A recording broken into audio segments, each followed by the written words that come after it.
সূরা ইয়াসিন তেলাওয়াত করলে লাভ কি? লাভ হইল প্রতিটা হরফের বিনিময়ে আসমান থেকে দর্শন করি রহমতর ফিরিস্তা না দিলইবা এই ব্যক্তির লাগি দোয়া করবা, এই মারা গেলে তার লাগি দোয়া করবা, এনটা যখন গোসল দইব ফিরিস্তা হলে গোসলও শরীক হয়ে যাইবা, কাফন পরিধান করানোর সময় ফিরিস্তা হল কাফনও শরীক হইবা, জানাজা পড়ানোর সময় ফিরিস্তা হল জানাজার নামাজও শরীক হইবা, জানাজার বদে যখন দাফন দেওয়ার লাগি দেওয়া হইব ফিরিস্তা হল পিছনে পিছনে যাইবা, দোয়া করতে করতে দাফনও শরীক হইবা।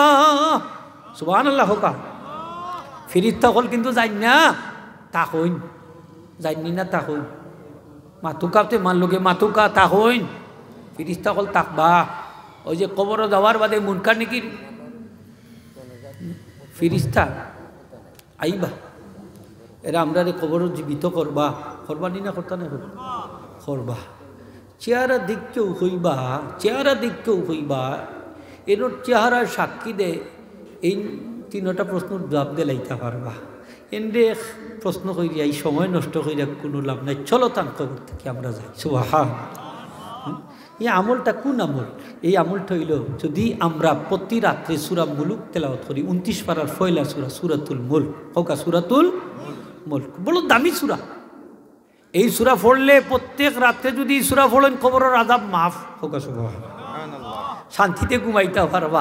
এক ঘুমে কিয়ামত হইল, আওয়াজ দিয়ে হোকা সুবহানাল্লাহ, এক ঘুমে কিয়ামত হইতো আমরা চাইনি না, চাই না? তাইলে সূরা মুলুক তেলাওয়াত করতে হইবা। এখন আপনি কইতে পারেন হুজুর আমি তো তেলাওয়াত করতাম পারি না। সহজ পদ্ধতি হইল আপনার বাচ্চা যদি পারেন, গরুর পরিবারের কেউ যদি পারেন, তান খান্দাত বইয়া তেলাওয়াতটা শুনি লিবা, আপনিও সমান ফজিলত পাইবা। যেমন ইমাম সাহেব যদি তেলাওয়াত করেন আমরা শুনি সব পাইতাম নাইনি না, খালি ইমাম সাহেবের হল সব ইমাম সাহেবের। ওই যে তাই হয় যে কোরআন শরীফ খতম করলে যে বলে পড়বা খালি টাইম সব পাইবা, যে খতম পড়াইলা পাইতা নাই, মুর্দ হলেও পাইতা না। এটা তো ইসালে সবর মাহফিল নেই নি। আজকেও আসলাম এক জায়গার আটকোর শাহজালাল সাহর লোকে 360 আউলিয়ার অন্যতম এক আল্লাহর ওলি আটকোর থানোর ইসালে সব আর মুর্দ হলের ইসালে সব, তো থানোর ইসালে সব মাহফিল আসলাম। বুখারী শরীফের খতমও আছিল।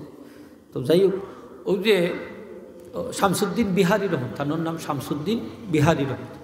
তো এই যে কোরআন শরীফের খতম হয়েছে, বুখারী শরীফের খতম হয়েছে, দালাইলুল খায়রাতুর খতমে ইউনুস হয়েছে, আরও অনেক কিছু হয়েছে, দোয়া সিন্নি সালাত ওয়াজ নসিহত বহুত কিছু হয়েছে। এটার সব কিতা আল্লাহর ওলির রুহ মোবারক যাইবনি না যাইতো না? আচ্ছা ফুলতলি সাবকুল্লার রুহ মোবারক আজকের এই মহফিলের সব যাইবনি আইছে, আপনার আর মুর্দ রুহের উপরে যাইবনি না যাইতো? যাইব, বিশ্বাস আছে তো? আরও যদি হোক আসেনি তো কোরআন শরীফ তেলাওয়াত করিয়া বলে মুর্দার রুর মধ্যে বললে সব রেসানি করাইতো না, করলেও তারা ফাইতা না, ফাইবাকে যে ফল বা তাই ফাইবা। আচ্ছা এই বেকুবরে কিতা দি বুঝাই থাকুক।